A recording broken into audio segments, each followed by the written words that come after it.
সকলোকে খ্ৰীষ্টপ্ৰেমৰ নমস্কাৰ যাচিছোঁ প্ৰিয় ভাই ভনীবিলাক। আজি আত্মিক আহাৰ চেনেললৈ এটা বিষয় লৈ আপোনালোকৰ মাজলৈ মই আহিছোঁ।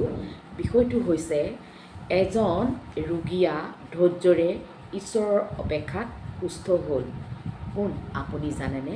আহকচোন পবিত্ৰ বাইবেল শাস্ত্ৰত ঈশ্বৰে কি কৈছে। যোহনে লিখা শুভবাৰ্তা 5 অধ্যায় মই 1 পৰা 9 পদলৈকে পঢ়ি দিছোঁ। তাৰ পাছত যিহুদীবিলাকৰ পৰ্ব উপস্থিত হ'লত যীশু জেৰুজালেমলৈ আহিল। জেৰুজালেমত মেৰচাক দুৱাৰৰ ওচৰত পাচোতা চালিঘৰ থকা ইব্ৰী ভাষাত বৈৎসদা বোলা এটা পুখুৰী আছে। সেইবোৰত কণা, খুৰা, নিচলা আদি কৰি অনেক ৰোগীয়া মানুহ পৰি থাকে।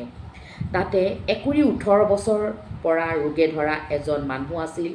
যীশুৱে তেওঁক পৰি থকা দেখি আৰু বহু দিনৰ ৰোগী হেন জানি তেওঁক ক'লে, তুমি সুস্থ হ'বলৈ ইচ্ছা কৰা নে? ৰোগীজনে তেওঁক উত্তৰ দি ক'লে, হে মহাশয়, যেতিয়া পানী খলক লাগে তেতিয়া মোক পুখুৰীত নমাই দিবলৈ মোৰ কোনো মানুহ নাই। তাতে মই যাওঁতে মোতকৈ আগে আনে নামেগৈ। যীশুৱে তেওঁক ক'লে, উঠা, তোমাৰ শয্যা তুলি লৈ যোৱা। তেতিয়াই মানুহজনে সুস্থ হৈ নিজৰ শয্যা তুলি লৈ গ'ল। Praise the lord. বৈৎসদা নামৰ এটা পুখুৰীত চাৰিওফালে জেৰুজালেমত অৱস্থিত আছিলে। সেই বৈৎসদা পুখুৰীৰ চাৰিওফালে দুখীয়া, নিচলা, অন্ধ, ৰোগীয়া, কণা, খুৰা সকলোবিলাক অপেক্ষাত আছিল, কিয়নো বছৰত এবাৰ সেই বৈৎসদা পুখুৰীত খলকনি লাগে। যেতিয়া যিজন ৰোগীয়া প্ৰথমতে গৈ তাতে পানীত ডুব যাবগৈ, তেতিয়া সেই ৰোগীজন সম্পূৰ্ণ সুস্থতা হয় বুলি বিশ্বাস এটা আছিলে। তেতিয়া সেই 18 বছৰ বয়সীয়া এজন ৰোগী খুব বিশ্বাস কৰিছিল সেই বৈৎসদা পুখুৰীত এনেকুৱা ধৰণৰ অলৌকিক কাৰ্য দেখি, আৰু তেওঁ বহুদিন এনেদৰে ৱেইট কৰিছিল, অপেক্ষা কৰিছিল। কিন্তু তেওঁ ইমানেই ৰোগীয়া, তেওঁ নিজে খোজকাঢ়ি গৈ বা তেওঁ তাতে গৈ পেলাই তেওঁ পানীত কেতিয়াও জাপ মাৰিব নোৱাৰে। তেওঁ ইন্তজাৰ কৰি আছিলে। এনেদৰে বহুদিন গ'ল, কিন্তু যেতিয়া বছৰত এবাৰ পানীত খলকনি লাগে, তেওঁতকৈ আগেহে তাতে গৈ জাপ মাৰি সুস্থতা হয়, কিন্তু তেওঁ যাব নোৱাৰে। তেওঁ বহুত দুখ কৰিছিল আৰু তেওঁক লৈ যোৱা মানুহ কোনো নাছিল। তেতিয়া যীশুৱে আহি তেওঁক সুধিলে, তেওঁৰ এনেকুৱা দীঘলীয়া ৰোগ হোৱা দেখি, কষ্ট পাই থকা দেখি আৰু তেওঁ অপেক্ষা কৰা দেখি আহি পেলাই তেওঁক সুধিলে, তুমি সুস্থতা হ'ব পাৰানে? সুস্থতা হ'বলৈ ইচ্ছা কৰা নে? তেওঁ ক'লে, হয় মহাশয়, মোক উঠাই লৈ পেলাই সেই পানীৰ ওচৰলৈ নিবলৈ কোনো নাই। মোতকৈ আগতে যিজনে যায়গৈ তেওঁহে সুস্থতা হয়। আজিও মই ধৈৰ্য ধৰি আছোঁ, আজিও মই অপেক্ষা কৰি আছোঁ সেইজন যিজনে মোক সুস্থতা কৰিব পাৰে। আৰু তেওঁৰ বিশ্বাস দেখি, তেওঁৰ অপেক্ষাত থকা দেখি সেই যীশুৱে তেওঁলৈ দয়া উপজিল আৰু তেওঁ ক'লে, যোৱা, আজিয়েই তুমি সুস্থতা হ'লা, তুমি আজিয়েই শয্যা ত্যাগ কৰি ঘৰলৈ যোৱাগৈ।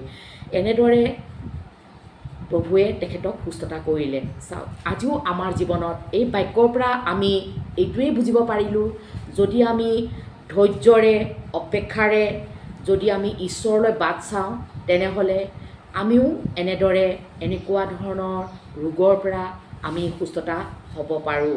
আমাৰ যদি ঈশ্বৰৰ প্ৰতি বিশ্বাস থাকে, আমাৰ যদি ঈশ্বৰৰ প্ৰতি ভয় ভক্তি থাকে, তেনেহ'লে যিজন ৰোগীয়া কোনোদিনো পানীত গৈ পেলাই জাপ মাৰি সুস্থতা হ'বলৈ নোৱাৰা, সেই ৰোগীজনে যেনেকৈ ঈশ্বৰলৈ, যীশুলৈ ৱেইট কৰি আছিলে, অপেক্ষা কৰি আছিলে, ধৈৰ্য ধৰি আছিলে, সুস্থতা হ'বলৈ তেওঁ মন কৰিছিলে, তেনেদৰে আমাৰো জীৱনত যদি আমি এনেদৰে নানা ধৰণৰ ৰোগত যদি আক্ৰান্ত হৈ যাওঁ, শৰীৰত যদি আমাৰ ৰোগ ব্যাধি আহে, তেনেহ'লে আমি যদি সেইজন সৃষ্টিকৰ্তা, সেইজনৰ ওচৰত আমি যদি ধৈৰ্যৰে, অপেক্ষাৰে আমি যদি ৱেইট কৰোঁ, তেনেহ'লে প্ৰভুৱে আমাৰ সুস্থতা কৰিবই কৰিব। সেইকাৰণে আমি সদায় বিশ্বাসত থাকিব লাগে। ধন্যবাদ দিছোঁ। এই বাক্যৰ যোগেদি আপোনালোকৰ জীৱনত ঈশ্বৰে আশীৰ্বাদ কৰক। আহকচোন মই চুটিকৈ আপোনালোকৰ নিমিত্তে প্ৰাৰ্থনা কৰিম। স্বৰ্গত থকা আৰু পৃথিৱীত বিৰাজমান হৈ থকা মহান ঈশ্বৰ যি হোৱা মই তোমাক ধন্যবাদ দিছোঁ পিতা। প্ৰভু পুনৰাই তোমাৰ ওচৰলৈ আহিছোঁ প্ৰভু। তুমি খোজাৰ পূৰ্বেই জানা কি খুজিবলৈ আছে প্ৰভু।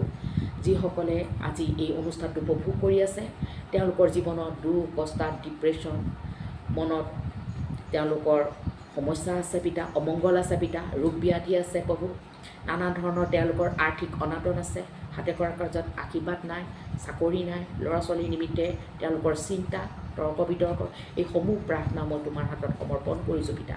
এই আত্মিক আহাৰ চেনেল চোৱাৰ যোগেদি তেওঁলোকৰ জীৱনত তুমি তেওঁলোকৰ জীৱনত চমৎকাৰ কৰা, কিয়নো 2024 বছৰৰ আগতে পৃথিৱীত তুমি আচৰিত চিন আৰু আচৰিত চমৎকাৰ কৰিছিলা পিতা। কিয়নো ধাৰ্মিকবিলাকৰ ওপৰত জিহুৱাৰ দৃষ্টি আছে, তেওঁলোকে কৰা কাটুতি লৈ জিহুৱাই কাণ পাতি শুনে প্ৰভু।